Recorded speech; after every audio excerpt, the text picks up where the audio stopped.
Chanakya international academy உங்களுக்குள் இருக்கும் தலைவரை வெளிக்கொண்டு வரும் பியூர் பாலிடிக்ஸ் பயிற்சி பட்டறை. நேரடி மற்றும் இணைய வழி. கான்டாக்ட் 7338242242. தினம்தோறும் விளக்கேற்ற நல்ல எண்ணெய் இதயம் நல்லெண்ணெய். காங்கிரஸ் கூட்டணியில் இருக்குது. ஆனால் பிரபாகரன் படத்துக்காக நாங்கள் புறக்கணிக்கிறோன்றாங்க. அதே வைகோவோட மதிமுகவோட கூட்டணியில் இந்திய கூட்டணியில் காங்கிரஸும் இருக்காங்க. அது என்ன நினைக்கிறீங்க? அதுக்கு நீங்கள் அந்த சம்மந்தப்பட்ட தலைவர்கள்ட்ட தான் நீங்கள் கருத்து கேட்கணும். அந்த அளவுக்கு நம்ம இடம் கொடுத்துட்டோம். நீங்கள் கேட்டால் நாங்கள் ராஜீவ் கொலையாளிகம்பாங்க, ராஜீவை கொன்னுட்டோம்பாங்க. தன் நாட்டு இராணுவத்தை அனுப்பி தன் இனத்தின் விடுதலைக்காக போராடி கொண்டிருந்த என் இன மக்களில் 20,000 பேருக்கு மேலே கொண்டு குவிச்சது இந்த நாட்டு இராணுவம். இந்த நாட்டு இராணுவத்தை அனுப்புனவர் மதிப்பிற்குரிய பெருந்தகை ஐயா ராஜீவ் காந்தி அவர். அப்பாவி மக்களை இத்தனை ஆயிரம் பேரை கொண்டு குவிச்சதுக்கு இவங்கள்ட்ட என்ன இருக்குது? ஏதாவது பதில் இருக்குதா? அந்த அளவுக்கு நீங்கள் இடம் கொடுத்துட்டீங்க. என் இனத்தையே அழித்து ஒரு தேசிய இனத்தின் விடுதலை கனவையே அழித்து நாசமாக்கிய கட்சி காங்கிரஸ். எல்லாருக்கும் தெரியும். நீங்கள் அவங்க கூட்டணி வச்சு அவங்களுக்கு எந்த தமிழ் மக்களை கொண்டு குவிச்சதோ அந்த தமிழ் மக்களின் வாக்கையை வாங்கி கொடுத்து அரசியல் அதிகாரத்தை நீங்கள் பெற்றுக் கொடுத்ததுனால வந்த பிரச்சனை. இன்றைக்கி எங்கள் தலைவரை வச்சா நாங்கள் வரமாட்டேங்கிறாங்க. அப்படின்னா தன்மானமிக்க தமிழ் இன மக்கள் அவருக்கு ஓட்டு போட மாட்டோங்கிற முடிவு எடுக்கலை. ஏன்னா எங்களுக்கு அந்த மான உணர்வோ இன உணர்வோ இல்லை. இந்த தலைவர்களும் இனத்தை கொன்ற கட்சிகளோடு திருப்பி கூட்டணி வச்சு நின்னதுனால அவர் இதில் இப்போ பேசுகிறாங்க. எங்கள் இனத்தை கொண்ட ராஜீவ் காந்தி அந்த காங்கிரஸ் கட்சியோட நாங்கள் கூட்டணி வைக்க மாட்டோம் நீங்கள் சொல்லியிருந்தா நமக்கும் தன்மானம் இருக்குது, இனமானம் இருக்குதுன்னு இருந்திருக்கும். அது இல்லை. அதனால அவங்க இப்போ சொல்கிறாங்க திராவிடம் தமிழ் தேசியத்துக்கும் தமிழர்களுக்கும் தமிழுக்கும் எதிரி அல்லன்னு திருமாவளவன் எதிரின்னு கற்பித்தது எங்கள் அண்ணன் தான். நீங்கள் அதை போய் பேசிக்க வேண்டியதில்லை. 2006 அதுக்கு முன்னாடி எங்கள் அண்ணன் என்ன பேசியிருக்காருன்னு ஒரு தடவை பாருங்க. இல்லாத திராவிடம் இருக்கிற தமிழ் தேசியத்தை அதிகாரம் செலுத்தி கொண்டிருக்குதுன்னு சொல்லி கொடுத்தவர் அவர் தான். திராவிடம்னு ஒன்று எங்கே இருக்குது? யார் சொன்னது? அது கற்பிதம்னு எங்களுக்கு கற்றுக் கொடுத்தது அவர் தான். பேசும்போது முன்னாடி உட்கார்ந்துருந்த ஒருத்தரில் நான் ஒருத்தன். எங்கே திராவிடம் தமிழுக்கு ஆக்குது? எங்கேயாவது தமிழ் இருக்கா சொல்லுங்கள். இதில் எந்த இடத்துல அது இருக்கா? நியூஸ்ன்னு இருக்குது, தமிழ் எழுத்தில் இருக்குது, தங்கிலீஷில் இருக்குது. தமிழ் படிக்க எழுத 80,000 முதுநிலை ஆசிரியர்கள் தமிழ் தேர்வில் தோல்வியுறார்கள். தமிழில் தேர்ச்சி வர முடியல. தமிழ் எங்கே இருக்குது? பேச வரல, எழுத வரல, தமிழ் படிக்க தெரியாத எழுத தெரியாத 3 தலைமையை உருவாக்கிட்டு தமிழ் வாழுதுன்னு பேசுகிறது எவ்வளோ பைத்தியக்காரத்தனம். எங்கே இருக்குது? என் மொழி இல்லை, என் கலை இல்லை, என் இலக்கியம் இல்லை, என் பண்பாடு இல்லை, என் வழிபாடு இல்லை, என்னுடைய வரலாறு இல்லை, எனக்கென்ற அரசியல் இல்லை, அதிகாரம் இல்லை. அப்புறம் நீ திருப்பி இதுதான் பாதுகாக்குது. இந்தியை எதிர்த்ததுன்னா இந்திய எதிர்ப்பு போராட்டத்துக்கும் திராவிட இயக்கங்களுக்கும் தன்னெழுச்சியாக மாணவர்கள் போராடியது அதன் மூலமாக வந்த கிளர்ச்சி. போராடுகிறவரை ஐயா வேற என்ன சொல்கிறாங்க? இந்த காலி பயிர்களெல்லாம் ஏன் வச்சிருக்கீங்க? போலீஸ் கையில் எதுக்கு துப்பாக்கி இருக்குது? சுட்டு தள்ளுங்கன்னு சொன்னது அவர். இந்தியை நான் எதிர்க்கிறது இந்தி வரக்கூடாதுன்றதுக்காக இல்லை, இங்கிலீஷ் படிக்காமல் போயிடுவாங்கிறதுக்காகன்னு சொல்கிறேன். எந்த அளவுக்கு இந்திய எதிர்ப்பு போராட்டம்? இந்தி எங்கே எதிர்த்தாங்க? இன்றைக்கி இந்தி இருக்கா இல்லையா? அதை மட்டும் சொல்லுங்கள். இந்தி இருக்கா இல்லையா? தமிழ்நாட்டில் இந்தி இருக்கா இல்லையா? அப்புறம் எல்லா இடங்கள்லையும் இந்தியை எதிர்க்கிறங்கிறது ஒரு நாடகம். இந்தி எதிர்கட்சியாக இருக்கும்போது இந்தி தெரியாத போடான்னு ஒரு வெற்றுக்கூச்சல். அப்போ ஆளுங்கட்சியாக வந்தோடனே இந்திக்காரனே வாடாங்கிறது. எதிர்கட்சியாக இருக்கும்போது கோம் பேக் மோடி, ஆளுங்கட்சியாக இருக்கும்போது வெல்கம் மோடி. எப்படி பெரியார் அண்ணா இல்லை என்றால் தமிழகத்தில் எல்லாருமே இந்தி வாழாக திருமாவளவன் அதெல்லாம் சும்மா தேவைக்கேற்ப எங்கள் அண்ணன் மாற்றி பேசிட்டாங்க. ஹிந்தி எப்படி நாங்கள் இந்தி எப்படி மாறி இருப்போம் சொல்லுங்கள்.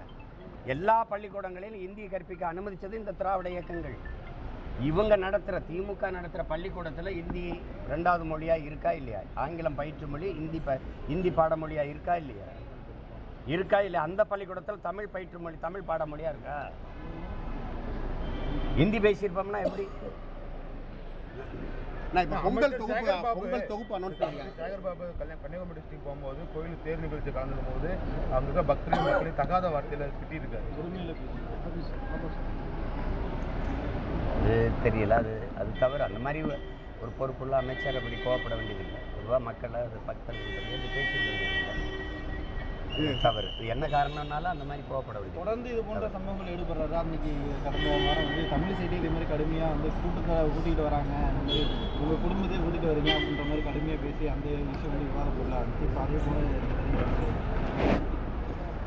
அறநிலத்துறை அமைச்சர் அறத்துக்கு அதுக்கும் சம்பந்தம் இல்லாமல் இருக்காரு. அது என்ன பண்ண முடியும்? இப்போ பொங்கல் தொகுப்பில் வந்து ரொக்க பணம் அறிவிப்பு இல்லாமல் இருக்குது. அப்படி எப்படி நினைக்கிறீங்க? ஒரு வேளை பணம் இல்லாமல் இருந்திருக்கும். இப்போ புதிய பென்ஷன் திட்டத்தை கொண்டு வரோம் அப்படிங்கிற மாதிரி ஒரு அறிவிப்பு இன்றைக்கி வரும் அப்படின்னு சொல்லியிருக்காங்க. நடைமுறைக்கு புதிய இல்லை, புதிய ஓய்வூதியம் அவங்க கேட்கல. பழைய ஓய்வூதியத்தில் என்ன சொல்கிறாங்கன்னு பார்க்கணும். இப்போ இதில் இப்படி நம்மளாக பேசுவோம். உங்களுக்கு தொகுப்பு ஊதியம் கொடுக்குறாங்க, அரிசி இது வெல்லம் இது கரும்பு இதெல்லாம் கொடுக்குறாங்கங்கிறது இது எப்படி பார்க்குறது? ஒரு இனத்தின் மகனாக எப்படி பார்க்குறது? எங்களுக்குன்னு இருக்கிற ஒரு பெரிய வரலாறு கொண்ட ஒரு இனம், ஒரு பெரிய மூத்த இனம், அதுக்குன்னு இருக்கிற ஒரு பண்டிகை இந்த பொங்கல் தான். காலம்புறா உழைக்கிற ஒரு வேளாண்குடி மகன், அந்த ஒரு பண்டிகைக்கு கூட அவன்கிட்ட ஒன்றும் இல்லை. 1/2 கிலோ அரிசி 1/4 கிலோ வெல்லம் கூட வாங்க முடியாது. அரசு தான் கொடுக்கணும், அதையும் இலவசமாக தரணும். இதையும் ஏன் நெல்லை விளைய வச்ச நெல்லை வீதியில் போட்டு முளைக்க விட்டுட்டு குஜராத்தில் அரிசி வாங்கிட்டு வரும், இல்லை ஆந்திராவில் அரிசி வாங்கிட்டு வரும். ஏன் நெல்லா விசாரித்தா அரிசியாக வராதா? அதை கொள்முதல் செய்யாது. அப்போ இப்படிப்பட்ட ஒரு நிலைக்கு எங்களை தள்ளிடுச்சு பாருங்கள். இந்த நூற்றாண்டில் இவ்வளவு காலகட்டம் கடந்து வந்து இன்னும் வந்து ஒரு பொங்கலுக்கு வந்து காசு ஒரு 1000 ரூபா கொடுக்கணும், இலவசமாக அரிசி கொடுக்கணும் நிலைமையில தான் ஏன்னா நின்று கொண்டு இருக்குதுன்னு பார்க்கும்போது இதில் எந்த வழியில் நாங்கள் பெருமைப்பட்டுக்கிறது, இல்லை எந்த வழியில் எங்களுக்கு இதில் சிறப்பு வரும்னு நீங்கள் நினைக்கிறீங்க? கேவலம் தான் நான் நினைக்கிறேன். அது வந்து ஒரு தமிழ் இனம் வந்து தன்மானத்துக்காக உயிரை விட்ட ஒரு இனம் அவமான ஒரு அடையாளமாக வாழுதேங்கிற ஒரு வழி தான் எனக்கு இருக்குது. இதில் போய் ஒன்றும் பேசுகிறதுக்கு இல்லை. போராட்டம் நடத்தி ஆசிரியர்களை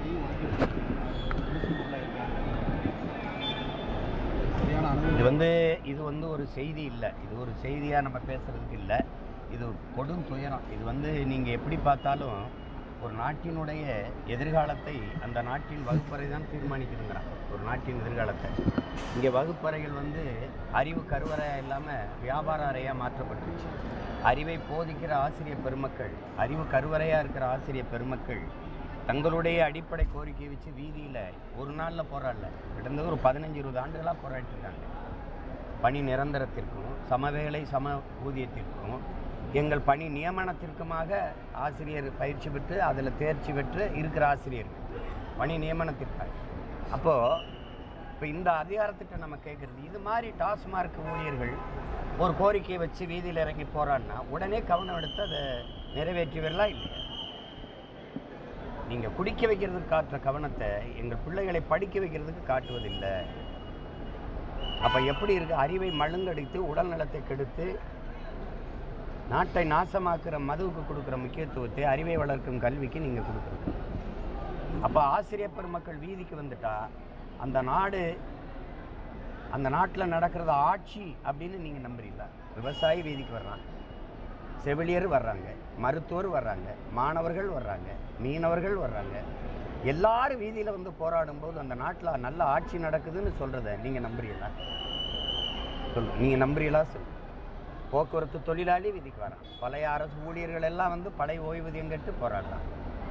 என்னதான் நடக்குது? அப்போது இந்த நாட்டில் என்னதான் நடக்குது? ஆனாலும் நீங்கள் நல்லா ஆட்சி கொடுத்துக்கிட்டு இருக்கோம், அடுத்த தடவை நாங்களே வருவோம், அப்படி அருமையாக போய்கிட்டு இருக்கு. இல்லை, ஒரு அறிவு சமூகம் வந்து இதை சிந்திக்கணும். திருப்பி இதே தவற செய்யக்கூடாது. இந்த ஆசிரியர்கள் வீதியில் நின்று போராடுறதுக்கு காரணம் அவர்களே தான். அரசு ஊழியர்கள் பழைய ஓய்வூதியம் கேட்டு போராடுகிற நிலைமைக்கு வீதிக்கு வந்ததுக்கு காரணம் அவர்களே தான். இல்லைன்னு சொல்ல சொல்லுங்க. ஆபிரகாம் லிங்கன் என்ன சொல்கிறான்? ஒரு ஆட்சி தவறாக இருக்குதுன்னா அந்த ஆட்சியாளன் மட்டும் அதுக்கு பொறுப்பு இல்லை, அந்த ஆட்சியாளனை தேர்வு செய்த மக்களும் பொறுப்புங்கிறான். எல்லாரும் பொறுப்பு, நாங்களும் பொறுப்பு, நீங்களும் பொறுப்பு. இந்த ஆசிரியர் பெருமக்கள் அவங்க பிரச்சனைக்கு வீதிக்கு வர்றாங்க. அவங்க நினைச்சிருந்தால் இந்த அரசு அமையாமல் தடுத்திருக்க முடியும். இதை 15 வருஷமாக அந்த கோரிக்கையை வச்சு நீங்கள் போராடுறீங்க. இவர் எதிர்க்கட்சியாக இருக்கும்போது உங்களோட நிற்கிறார், அவர் எதிர்க்கட்சியாக இருக்கும்போது உங்களோட நிற்கிறார். நான் ஆளுங்கட்சியாக இருக்கும்போது உங்கள் கோரிக்கை குப்பையில் போடுறேன். அப்ப அந்த கோபம், இன்னைக்கு இருக்கிற கோபம், கையை ஒடிக்கிறார், வீதியில் நடக்கிறீங்க, போராடுறீங்க, இந்த கோபம் ஏன் உங்களுக்கு தேர்தலில் இல்லை? வாக்கு செலுத்தும் போது ஏன் இல்லை? ஏன் இல்லை? திருப்பி எப்படி இந்த அதிகாரம் வருது? விவசாயி வீதிக்கு வர்றீங்க, கோவப்படுறீங்க. இன்னைக்கு தஞ்சையில் பேரணி, போராட்டம், எல்லாரும் போராடுறீங்க. அப்புறம் எப்படி இது உங்க உரிமையை பறித்து உங்க உரிமையை பெற்றுக் கொடுக்க நீங்க முன்வைக்கிற கோரிக்கையை ஏற்க மறுக்கிற அதிகாரம் திருப்பி எப்படி வருது? யார் தேர்வு செய்யறா சொல்லுங்க? யார் தேர்வு செய்யறா? நீங்க படிப்பிச்ச மாணவர்கள் எத்தனை ஆயிரம், ஆசிரியர்கள் நீங்க எத்தனை லட்சம்? உங்க வாக்கு எப்படி திருப்பி இந்த அநீதியான அதிகாரத்தை நிறுவுது? விவசாயிகள் எத்தனை கோடி, ஏன் நீ மறுபடியும் அந்த அதிகாரம் எப்படி வருது? மருத்துவர், செவிலியர், போக்குவரத்து ஊழியர் எல்லாம் வீதியில் நிற்கிறியே, அப்புறம் அதே உன்னை வீதியில் நிறுத்தினவனே மேலே எப்படி வர்றான்? யார் அதை தேர்வு செய்யறது? பிள்ளைய நீ செஞ்சுட்டு அப்புறம் வீதியில் வந்து போராடி வேடிக்கை இல்லையா அது? அப்ப இந்த கோபம் எங்க வெளிப்படுத்தணும்? அந்த இடத்துல ஏன் வெளிப்படுத்த மாட்டேங்கிறீங்க? அப்புறம் திருப்பி வீதியில் வந்து போராடினா இது என்ன ஆயிருது? இப்ப யார் மேல, நான் யார் மேல கோச்சுக்கிறேன்? அதிகாரத்து மேலையா? இந்த அதிகாரத்தை தேர்வு பண்ண உங்க மேலையா? சொல்லுங்க. அப்ப தொடர்ச்சியா ஒரு தடவை ஒரு தவறு நடக்கலாங்க, தெரியாம நிகழுது. ரெண்டாவது தடவை திருந்திருப்பாங்களோ நினைச்சு செஞ்சோம், மாறிடுமோன்னு நினைச்சு செஞ்சோம், கொடுத்த வாக்குறுதி நம்பி செஞ்சோம், சரி நடந்துருது. திரும்ப திரும்ப அதுவே நடக்குதுன்னா அப்ப யார் பொறுப்பே இருக்கிறது? நீங்க எப்படி பார்த்தாலும் எனக்கு வாக்கு செலுத்திடுவீங்கன்னா நான் ஏன் உங்க கோரிக்கையை ஏற்கணும்? நான் ஏன் நீங்க கோரிக்கை நிறைவேற்றி கொடுக்கணும்? நீங்க எப்படி பார்த்தாலும் எனக்கு தான் போடுவீங்க. அப்புறம் தடுப்பு விவகாரத்துல அதை பத்தி பேசுறதுக்கு தமிழ்நாடு அரசுக்கு ஒரு தகுதியா இருக்குது. அப்புறம் இதை சொல்றதுக்கு ஒரு அதிகாரமா தம்பி? உங்களுக்கு தெரியாமல், ஒரு ஆட்சி அதிகாரத்துக்கு தெரியாமல் போதைப் பொருள் உள்ள வருது நாட்டுக்குள்ள சொல்றது வெக்கமா இல்லையா தம்பி? நீங்க சொல்லுங்க தம்பி. உங்களுக்கு தெரியாம இவ்வளவு காவல் படை, இவ்வளவு உளவுத்துறை படை, நாங்க இறங்கினோன்னே எங்க போறீங்கன்னு கேட்டு இந்த பதிவு செஞ்சுக்கிட்டு இருக்காரு ஐஎஸ். இப்ப வர்றாருல, எங்க போறேன் எங்க வாரேன் எல்லாம் தெரியுது. 100 சோதனை இருக்குது. அப்ப எப்படி உங்களுக்கு தெரியாம போதைப் பொருள் பள்ளிக்கூட வாசல், கல்லூரி வாசல், வழிபாட்டு தலங்கள் விக்குதுன்னு தெரியுது? காவல்துறை ஆதரவு இல்லாமல் விற்க முடியுமா சொல்லுங்க? ஒருத்தன் ரவுடி தம்பி, அரசியல்வாதிகள், காவல்துறை அதிகாரிகள் ஆதரவு இல்லாம ஒருத்தன் ரவுடி ஆயிட முடியுமா? இவர் ஆயிட முடியுமா? நீங்க இதெல்லாம் அவர் சொல்றாரு, அது போதையின் மீது நாட்டம் கொள்ளாது பிள்ளைகள் மீது போகாமல் பெற்றோர்கள், உறவுகள் கவனம் செலுத்துங்கள். நீங்க என்ன பண்ணுவீங்க? நாங்க விற்போம், குடிக்காம நீங்க பாத்துக்கிறீங்க. தெருவு சாராய கடையை திறந்து விட்டுட்டு சாராய விற்பனை குறையக்கூடாதுன்னு பார்த்துக்கிட்டு இருக்கேன். நீங்க போதைப் பொருளை தடுக்கிற நீங்க சொல்றது இதெல்லாம் வேடிக்கையா இருக்கு. சார், இப்ப திமுக தேர்தல் அறிக்கை தயாரிக்க ஒரு குழு ஒன்று தயாரிச்சு வச்சிருக்காங்க. போன வாட்டி அதே குழு தான். இதெல்லாம் நீங்க இந்த ஊடகத்துக்காரர்கள் தயவு செய்து ஒரு அறம் சார்ந்து இயங்குங்க. தேர்தல் அறிக்கை ஆட்சியில் இருக்கிற ஒரு அதிகாரி, எதிர்கட்சியாக இருக்கிற ஒரு கட்சி மக்களை சந்தித்து மக்களின் பிரச்சனைகளை கேட்டு நாங்கள் தேர்தல் அறிக்கையில் கொண்டு வர போகிறோம்னா இப்போ என்ன அதிகாரம் பண்ண? நீ என்ன ஆட்சியில் இருக்கிற? நீ மக்களுக்கு என்ன பிரச்சனைன்னே தெரியாமல் தான் ஆட்சியில் இருந்தில்ல? என்ன கட்சியில் என்ன பிரச்சனைன்னே தெரியாமல் தான் நீங்கள் இருக்கிறீ. அப்போ தொகுதியில் போய் என்ன பிரச்சனை கேட்டு தேர்தல் அறிக்கை கொடுப்பேன். போன தடவை பிரச்சனை என்னன்னு கேட்டு அறிக்கை கொடுத்தில்ல, அப்புறம் இந்த தடவை அந்த பிரச்சனை தீர்ந்துருக்கணும்ல. இந்த தடவை ஏன் காலையில சிரிக்க வைக்கிறோம். நாளை 2 நாள் தமிழகம் வர ஆரம்பிச்சு பொங்கல் விழாவில் பங்கேற்கிறார். அரசியலில் மாற்றம், மிகப்பெரிய மாற்றம் ஏற்படும்னு பாஜக மாற்றம்னு ஒண்ணு இருக்குதுன்னா, இதுவரை இந்த மண்ணில் நிலவுன அரசியல் இருக்குல்ல, இந்தியம், திராவிடம், இந்த கட்சிகளுடைய ஆட்சி முறை இருக்கு இல்லையா, இதை மொத்தமா இந்த ஆட்சி இதை மாற்றுவது தான் மாற்றம். இது சும்மா இந்த கட்சி அங்கே போய் சேர்றது, இந்த கட்சி அங்கே போய் சேர்றது, இவரோட கூட்டணி வைக்கிறது. இங்கே ஆள் மாறும், ஆட்சி மாறும், ஆட்சியின் முறை மாறுமா? அதான் பிரச்சனை. இவர்களுக்கு யாருக்கும் கோட்பாடு மாற்றம், தத்துவ மாற்றம் கிடையாது. காங்கிரஸ், பாரதிய ஜனதாவுக்கோ, திமுக, அதிமுக. நம்ம ஒன்று கேட்போம், 2 பேருக்கு தான் போட்டிங்கிறீங்க. திமுக, அதிமுகவுக்கு 2 பேர் தான் போட்டி. திமுக அதுக்கு மாற்று இன்னொரு திமுக எப்படி? தீமை இதுக்கு மாற்று இன்னொரு தீமை எப்படி? நபிகளார் சொல்ற மாதிரி தீமைக்கு மாற்று நன்மை தான், நேர்மை தான். அப்ப நீங்க தீமைக்கு மாற்று தீமை. இவர் திமுக, இவர் ஆட்சியில ஊழல் இருக்கு, இவர் ஆட்சியில் இருக்காதா? அதிமுக ஆட்சியில் இருக்காதா? லஞ்சம் இருக்கு, இருக்காதா? கமிஷன் இருக்கு, இருக்காதா? இங்க மலையை வெட்ட மாட்டாரா? மணல் அள்ள மாட்டாரா? இங்க பாலியல் வன்கொடுமை, கொலை இருக்கும், இருக்காதா? கேட்கறதுக்கு இருக்குமா, இருக்காதா? இங்க சாராய வியாபாரம் இருக்கும், இவர் வந்தா மூடிடுவாரா? எல்லாம் அப்படியே இருக்கும்னா என்ன இந்த மாற்றுறதுல இருக்கு? என்ன மாற்று இருக்கு? வார்த்தையில தான் நீ மாற்று ஏமாத்திக்கிட்டு இருக்க நீ. என்ன மாற்று இருக்கு? இந்த கட்சியில் கொடியில் அண்ணா இருக்க மாட்டார், இங்கே அண்ணா இருப்பார். கொள்கையில் என்ன மாற்று இருக்கு? 2 பேருமே திருடுங்க. இப்போ நீங்கள் தூத்துக்குடி துப்பாக்கி சூட்டுக்கு வந்தவனா நடவடிக்கை எடுப்பேன்னு சொன்னீங்கல்ல, என்ன நடவடிக்கை எடுத்தீங்க? கொடநாட்டில் கொலை நடந்ததா இல்லையா? கொலை நடந்ததா இல்லையா? நடந்தது உண்மை, கொலை பண்ணது உண்மை, செத்தது உண்மை. செஞ்சது யாரு? செஞ்சது யாரு? அந்த ஆட்சியில் இருந்தவரும் கண்டுபிடிக்கல. யாரு காரணம் தெரியாதா? யாருக்கும் தெரியாம நடந்துச்சா? ஒரு முதலமைச்சர் வீட்டில் ஒரு நிமிஷம் மின்சாரம் அணையாது. 1 மணி நேரம் மின்சாரத்தை அணைச்சு போட்டவன் யாரு? யாரு? அப்போ நான் வந்து நடவடிக்கை எடுப்பேன்னு சொல்லிட்டு 5 ஆண்டு முடிஞ்சு அடுத்த 2 மாதத்தில் தேர்தல் வரப்போகுது. ஏன் நடவடிக்கை எடுக்கல? ஏன் நடவடிக்கை எடுக்கல? ஒரு முதலமைச்சர் வீட்டுக்குள்ள கொலை நடந்திருக்க அதையே கண்டுபிடிக்காதவங்க எப்படி 2 பேரும் கூட்டுக்கணவாளி? நீ செய்கிற குற்றத்தை நான் மறப்பேன், நான் செய்கிற குற்றத்தை நீ மறப்ப. நீ அண்ணா பல்கலைக்கழகம்னா அவன் பொள்ளாச்சி பாலியல் வன்கொடுமைம்பா, நீ பொள்ளாச்சின்னா நீ அண்ணா பல்கலைக்கழகம்பா. அப்புறம் 2 பேருமே ஒரு சம அளவா யோக்கியங்க. நீ இதில் மாற்று ஒரே இது 2 கட்சிக்கு தான் போட்டி. எவன் அதிகமாக திருடுறது, எவன் அதிகமாக கொள்ளையடிக்கிறது, எவன் அதிகமாக நாட்டை நாசம் பண்ணுறதுங்கிறதுல போட்டி. வேற என்ன போட்டி இருக்கு? சும்மா இவர் வந்தால் மாறிடுமா, அமித்ஷா வந்தால் மாறிடுமா? 1000 அமித்ஷா வந்தாலும் அதே தான் இருக்கும், அதே தான் இருக்கும். நீங்கள் வந்து என்ன மாறுதல் செஞ்சாலும் எடப்பாடி முதலமைச்சராக தானே பாடுபட போறீங்க. சொல்லுங்கள், என்ன மாறுதல் வந்துடும் சொல்லுங்க. வந்தா கமிஷன் வாங்க மாட்டார், பணியிட மாற்றத்துக்கு பணம் இல்லை, பணி உயர்வுக்கு பணி இல்லை, பணி நியமனத்துக்கு காசு இல்லை, மலையை குடைய மாட்டாங்க, மலையை வெட்ட மாட்டாங்க, குவாரியெல்லாம் மூடிடுவாங்க, மணலை அள்ள மாட்டாங்க, ஆறு பாதுகாக்கப்படும், மலை பாதுகாக்கப்படும். ஏதாவது இருக்கா சொல்லுங்க. அப்புறம் மாற்றுனா இல்லை, அப்போ தீய சக்திக்கு மாற்று தூய சக்தின்றீங்க. தூய சக்தி, ஆமாம், தூய சக்தி தூய ஆற்றல்கள் தான். எங்களைப் போல தொடர்ச்சியாக அந்த மாறுதலுக்காக போராடிக்கிட்டு இருக்க பிள்ளைகள் தான் மாற்றா இருக்க முடியும். வேற எது மாற்றா இருக்க முடியும்? கோட்பாட்டு அளவில் நீங்கள் திராவிடம், இவர் திராவிடம், நாங்கள் தமிழர், தமிழ் தேசியம். இந்த தத்துவ மாற்று தான். நாங்கள் ஊழல் லஞ்சம்ங்கிறீங்க, நாங்கள் உண்மை நேர்மைங்கிறோம். நீங்கள் திராவிடர்கள்ங்கிறீங்க, நாங்கள் தமிழர்கள்ங்கிறோம். இதுதானே மாறுதல் இருக்க முடியும். இப்போ பெரியாரை போற்றுவோம், எந்த பெரியாரன்?